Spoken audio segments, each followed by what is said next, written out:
Hey YouTubies, Big Eddie, Ground Zero Customs. Hey, I'm giving you a small update here on the old Chevy S10. Just wanted to give you an update and where I'm at here before I get it all put together. Here's the interior.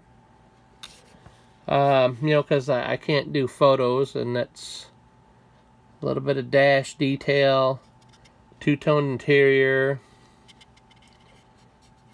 So that builds up really nice. Chassis wise, it's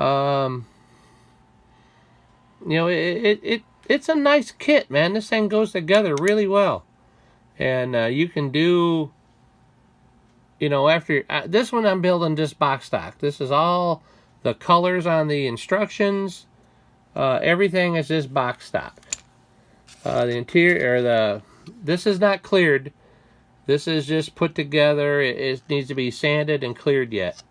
So, you got to paint all this detail. It's all molded in, all this stuff, except for the master cylinder. So you got to paint everything in there, but that's cool. That's cool. So you got, the windows go in from the outside. So that's one of the last things that they put on.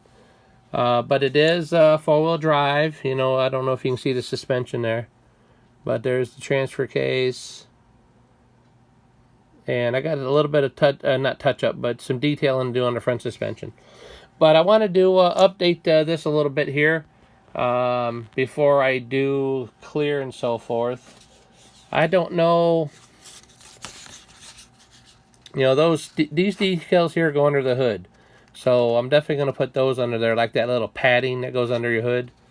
And I don't know if I'm going to use any of these, the Chevrolet for the tailgate here.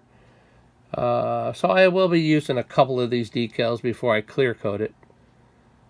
But anyway, guys and gals, I just wanted to, the wheels go together real well. So I just wanted to give you a small update on this before I move forward, so you can see what the interior looked like and stuff. But I'd recommend this kit, to anybody. It's a nice kit. It goes together really well. So this Big Eddie, Ground Zero Customs. Peace!